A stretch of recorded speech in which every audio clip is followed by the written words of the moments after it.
अपनी एक साल की उपलब्धियों को जनता तक पहुंचाने के लिए अब कांग्रेस सरकार ने हिमाचल में पंफलेट बांटने का काम शुरू कर दिया है। हमीरपुर शहर में पंफलेट बांटे गए। इस अवसर पर मुख्यमंत्री के राजनीतिक सलाहकार सुनील शर्मा बिट्टू ने कांग्रेस कार्यकर्ताओं के साथ हमीरपुर के गांधी चौक से भोटा चौक तक पंफलेट बांटे। सुनील शर्मा बिट्टू ने कहा कि मुख्यमंत्री ने सत्ता संभालते ही व्यवस्था परिवर्तन करना शुरू कर दिया है और उसका लाभ भी अब जनता को मिलने लगा है। उन्होंने कहा कि सुखविंदर सुक्खू के नेतृत्व में सरकार ने शानदार काम किया है। उन्होंने कहा कि प्रदेश सरकार की उपलब्धियां और योजनाओं को लेकर जनता के बीच में वो जा रहे हैं। इसके लिए पैम्फलेट बांटने का माध्यम अपनाया गया है। उन्होंने कहा कि पैम्फलेट लोग पढ़ते हैं और इससे लोगों को पता चलेगा कि किस प्रकार सुक्खू सरकार काम कर रही है। सबसे पहले तो मैं ठाकुर सुखविंदर सिंह सुक्खू जी माननीय मुख्यमंत्री जी का धन्यवाद करना चाहता हूं कि उन्होंने शब्द ग्रहण करने के तुरंत बाद कहा था कि हम व्यवस्था परिवर्तन से लोगों की सेवा करेंगे।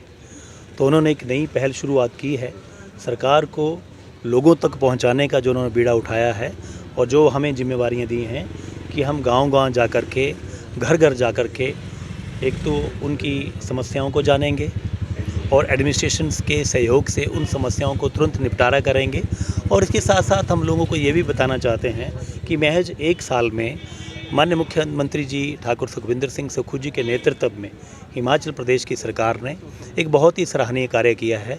हालांकि इसमें हमें थोड़ा सा मुश्किलातों का भी सामना करना पड़ा। जैसे एक आपदा के तुरंत समय में हमारी आर्थिक स्थिति अच्छी नहीं थी, उसके बावजूद भी 4,500 करोड़ रुपए की मदद हिमाचल प्रदेश के विभागों से ठाकुर सुखविंदर सिंह सुक्खू जी ने लोगों की सेवा में अर्पित की, जहां तक कि हमें केंद्र सरकार से कोई पैसा नहीं मिला।